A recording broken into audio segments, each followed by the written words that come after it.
ताकि मेरी आत्मा तेरा भजन गाती रहे और कभी चुप न हो। हे मेरे परमेश्वर यहोवा, मैं सर्वदा तेरा धन्यवाद करता रहूंगा।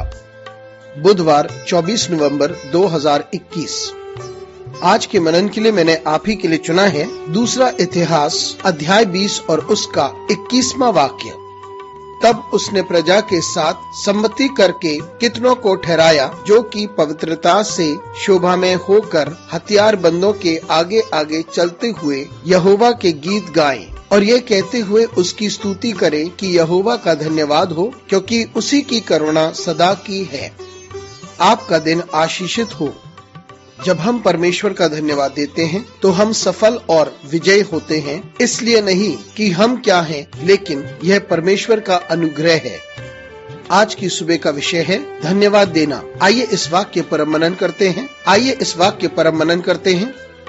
आज की सुबह मैं अत्यंत धन्यवाद देना चाहता हूँ परमेश्वर का, जिसने मेरी अगुवाई 2190 दिन किया है, यानी 6 साल। मैं परमेश्वर का धन्यवाद देना चाहता हूँ कि परमेश्वर ने मुझे अपने यंत्र के रूप में इस्तेमाल किया है इस सुबह के मनन के लिए। पिछले 6 सालों से मैं परमेश्वर का धन्यवाद देता हूँ कि मैं उसका दास हूँ। मैं इस योग्य नहीं हूँ, लेकिन परमेश्वर ने मुझे इस प्रकार से इस्तेमाल किया है। मैं भाई साइमन का धन्यवाद देना चाहता हूँ और सराहना करना चाहता हूँ सभी तकनीकी सहायता के लिए जो इस ऑडियो फाइल को एक वीडियो फाइल बनाते हैं। मैं भाई चार्ल्स का भी धन्यवाद देना चाहता हूँ जो हर सुबह इसको हिंदी में अनुवादित करते हैं। वे आगरा में एक प्रिंसिपल हैं। मैं पास्टर पॉल का भी धन्यवाद देना चाहता हूँ जो इसका तमिल में अनुवाद करते हैं। मैं इनके प्रतिबद्धता के लिए धन्यवाद देना चाहता हूँ और मैं आप सबका भी धन्यवाद देना चाहता हूँ, क्योंकि आप परमेश्वर का धन्यवाद देते हैं इन शब्दों के लिए। आप सभी को धन्यवाद। आज की सुबह मैंने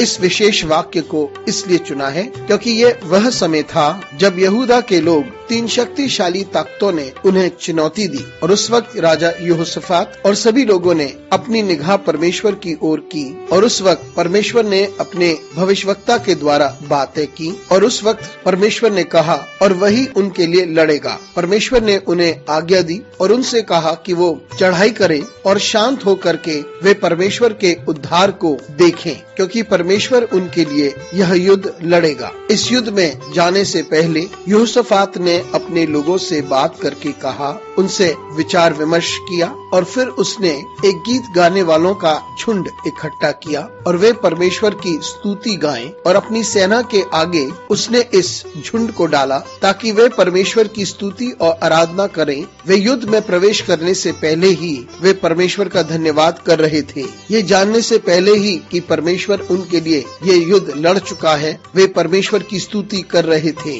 कुछ भी होने से पहले वे परमेश्वर की स्तुति कर रहे थे और उसे धन्यवाद दे रहे थे। मित्रों, हम भी अपनी जिंदगी में जब हम कठिन समय से होकर गुजरते हैं, हम परमेश्वर का धन्यवाद देते रहें और उसकी स्तुति करते रहें, क्योंकि परमेश्वर के पास हमारे लिए एक योजना है। वही हमारे लिए युद्धों को लड़ता है और वही है जो हमारी देखभाल करता है और हमें कभी नहीं त्यागता है। इसके परिणाम जो भी हों, हम जानते हैं कि जब परमेश्वर वादा करता है तो वो हमें अवश्य देगा। जब परमेश्वर हमें विजय का वादा करता है तो वह अवश्य हमें देगा। तो आइए हम इस पर विश्वास करें और परमेश्वर को निरंतर धन्यवाद देते रहें। युद्ध के जीतने से पूर्व हम यह प्रारंभ करें और मैं परमेश्वर का धन्यवाद देना चाहता हूँ उन सारे कामों के लिए जो परमेश्वर कर रहा है और वह करेगा। आइए हम परमेश्वर का धन्यवाद दें। अनुग्रहकारी परमेश्वर स्वर्गीय पिता, तुझे धन्यवाद देते हैं उन बातों के लिए जो तू है और तुझे धन्यवाद देते हैं उन सारे कामों के लिए जो तू करता है। यीशु मसीह के नाम से मांगते हैं, आमीन।